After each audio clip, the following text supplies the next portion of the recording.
الحمدللہ رب العالمین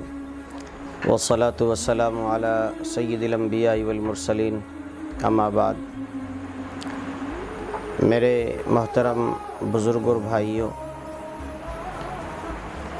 یہ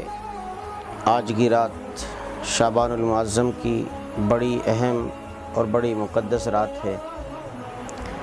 جس رات کو لے کر کے احادیث پاک میں اور بہت سارے ایسی احادیث ہیں جس میں اس رات کی فضیلت کو اور اس دن کے روزے کی فضیلت کو اللہ کے نبی علیہ السلام نے بتلایا ہے۔ مجھے اسی کے متعلق آپ کے سامنے کچھ اہم باتیں آج کرنی ہیں۔ دیکھا یہ جا رہا ہے کہ ہر عمل جس حیثیت سے آپ صلی اللہ تعالیٰ علیہ وسلم سے ثابت ہے، کوئی بھی ہمارے عمل اپنی صحیح صورت پر اور اپنی اصلی حقیقت پر نہیں رہ پاتے۔ اس میں کبھی افراط ہوتی ہے تو کبھی تفرید، کبھی کمی ہوتی ہے تو کبھی زیادتی ہوتی ہے۔ ان تمام باتوں کو لے کر کے مجھے آپ سے اس رات کے متعلق کچھ اہم باتیں یہ عرض کرنی ہیں کہ اس رات کی شریعت میں کیا اہمیت ہے اور شریعت نے اس کو کیا مقام عطا کیا ہے۔ آپ صلی اللہ تعالیٰ علیہ وسلم کی زندگی میں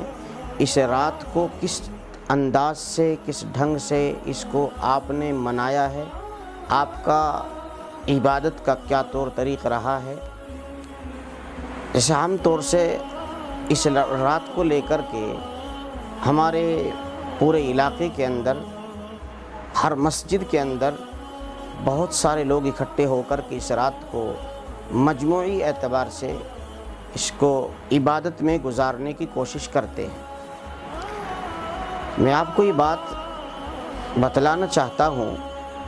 کہ قرآن مقدس میں اللہ رب العالمین نے ارشاد فرمایا، لقد کان لکم فی رسول اللہ اسوۃ حسنہ، کہ لوگوں ہم نے آپ کے بیچ میں جس نبی کو بھیجا ہے یہ ساری امت کے لیے ایک آئینہ ہے۔ آپ کو اپنے آپ کو اگر سنوارنا ہے تو آپ آئینے میں دیکھ کر کے اپنے آپ کو سنوار لیجئے۔ عملی اعتبار سے اگر آپ کامیاب ہونا چاہتے ہیں تو نبی علیہ السلام کی زندگی کو دیکھ کر کے آپ نے کن کاموں کو کیا ہے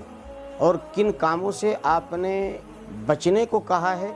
ان تمام کاموں کو اگر ہم صحیح ڈھنگ سے اور آپ صلی اللہ تعالیٰ علیہ وسلم کے بتلائے ہوئے طریقے کے مطابق اگر کریں گے تو یقینی طور پر میں سمجھتا ہوں کہ آپ ثواب کے مستحق ہوں گے۔ اور اگر آپ اس کام کو نبی علیہ السلام کے طریقہ کار سے ہٹ کر کے اس کو کرتے ہیں اور گمان بھی یہ رکھتے ہیں کہ پھر یہ ہمارا جو یہ عمل ہے یہ بہت اجر و ثواب کا مستحق بن جائے گا، یقینی طور پر سچائی یہ ہے کہ آپ کا اور میرا عمل اسی وقت میں ثواب کے مستحق ہو سکتا ہے جبکہ میرا اور آپ کا عمل نبی علیہ السلام کے عمل سے جو ہے جا ملتا ہو، یا جس انداز سے میرے نبی علیہ السلام نے جس عمل کو کر کے دکھایا وہ عمل میرا آپ کا اسی انداز پر، اسی ڈھنگ پر، اسی نہج پر ہم کر رہے ہوں۔ خاص طور سے اس رات کو لے کر کے ہمارے یہاں ایک چیز ملتی ہے کہ مسجدوں میں بے شمار ہمارے نوجوان جو کہ سال بھر میں کبھی جو ہے نمازوں کا اہتمام نہیں کرتے، اور وہ آج کی رات کو مسجدوں میں اکٹھا ہو کر کے مسجدوں میں باقاعدہ طور پر ٹولیاں کی ٹولیاں بیٹھی ہوئی ہیں اور پوری رات کے لیے کھانے کا، پینے کا، رات گزارنے کا ایک عجیب طریقے کا انتظام کر رکھا ہے۔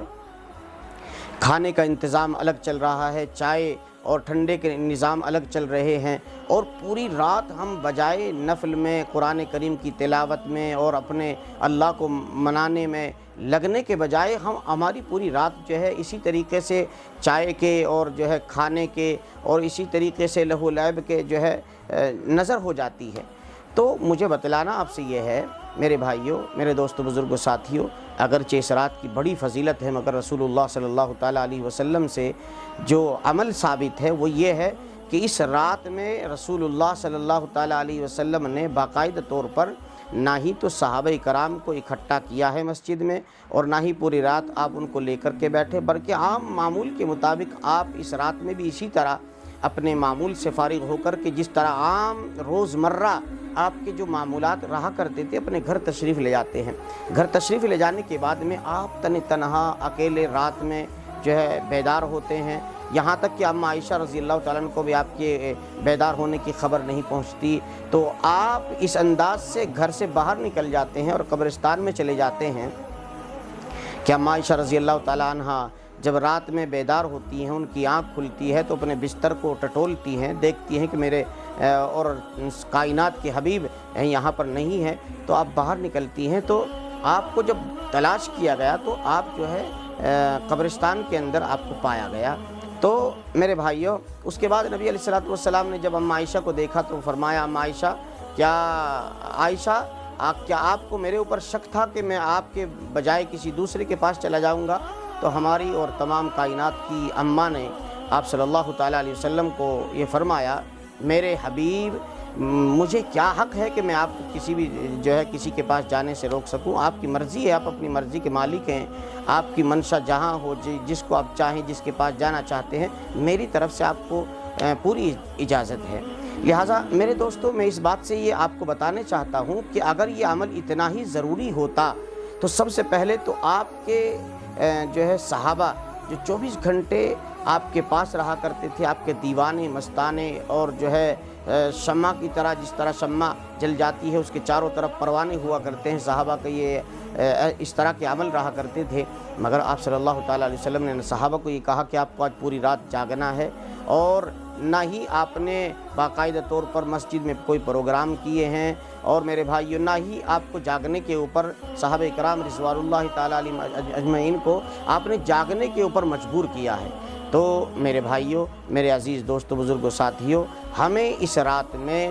زیادہ اہتمام اس بات کا کرنا چاہیے کہ اپنے گھروں پر تنہا گھروں کے کونے پکڑ کر کے میرے بھائیو جتنی تلاوت ہو سکتی ہے، جتنی آپ سے نفلی نماز پڑھی جا سکتی ہے، جتنا آپ اللہ کے سامنے کھڑے ہو کر کے تلاوت کر سکتے ہیں، نماز پڑھ سکتے ہیں، وہ کیجئے، بالکل کیجئے، اس میں کوئی آپ کو روک نہیں سکتا، یقینی طور پر آپ کو بڑا ثواب ملے گا۔ مگر میرے بھائیوں، یہ اس طرح کے عمل جو آپ کے اور میرے عمل آج اس وقت میں صادر ہو رہے ہیں، اس سے ہمارے وطنی بھائیوں کو بھی پریشانی ہوتی ہے، اور آج باقاعدہ طور پر پوری رات جو ہے شور و غل مچایا جاتا ہے، موٹر سائیکلوں پر جو ہے چلو جی یہاں سے وہاں مسجد میں چلیں گے، فلاں جامع مسجد میں چلیں گے، کیرانے کی مسجد میں چلیں گے، یا علاقے کی مسجدوں میں فلاں جگہ پر جائیں گے، اور باقاعدہ طور پر قبرستان میں پورا کا پورا ایک جم گھٹا جائے گا۔